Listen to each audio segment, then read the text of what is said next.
कलरा फसल रे क्षति यदि किए सबुठु अधिक पहुंचाई थाए तेबे से संक्रमण जनित क्षतिर मुख्य कारण फलमाछी। ए माछी कलरा फल रे उपरी अंश रे कणा करी भितरे प्रवेश करती और फलर भितर अंश को संपूर्ण नष्ट कर दै थांती। फलर जे उपरी भाग रे कणा करती सेही स्थान ही फलटी बांकी जाय थाए। फलमाछीर संक्रमण रे फलटी पाची लाल रंग हेबा भली देखा जाए। फलमाछी फल को कणा करी प्रवेश करती एवं अंडा दै थांती। सेही अंडारू 2 ରୁ 3 दिन भितरे सुक बाहरती। सेमाने फलर मांसल अंश को खाती। एही फलमाछी दाउरू फसल को रक्षा करिया पई चाषीटी विशेष भाव में यत्नशील हेबाकू पड़े। ठीक समय रे ठीक उपचार न कले माछी संख्या वृद्धि घटी थाए एवं परवर्ती चाष ऋतु पई एक समस्यार कारण पलटि थाए।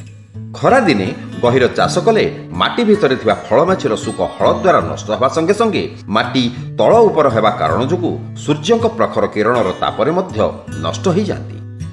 एहा छड़ा ए समस्या बर्तिबा पई अंडीरा फलमाछी को आकर्षित करी नियंत्रण करदेले माई माछी सहित अंडीरा माछीर संगम हेई पारेनी, जहा द्वारा सुक उत्पादनकारी अंडा मध्य कमी थाए।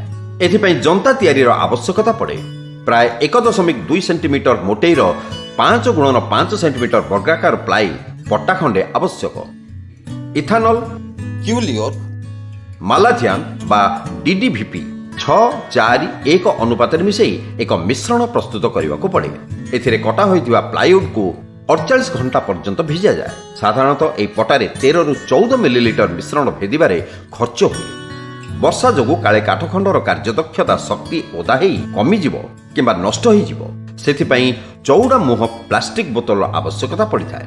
प्लास्टिक बोतल 3 इंच तलकू 4 फुट 4 फुटा करने को पड़ो, जो फुटा दे पोक मैंने भीतर को जापर। वर्तमान काठपटा को लुहा तार बांधी बोतल ठिपी को कणा करी ठिपी बंद कर दि जाए। वर्तमान जंताटी तैयारी हो गला।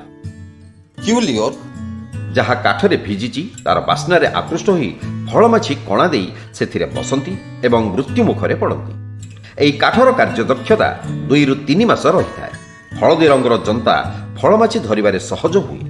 प्रति हेक्टर कलरा चाष जमी पई 10ଟି काठखंड दरकार होता है। यह भाड़ी तले बा लटा माड़ी खुंटी पत्र गहल भितर झुला जाए।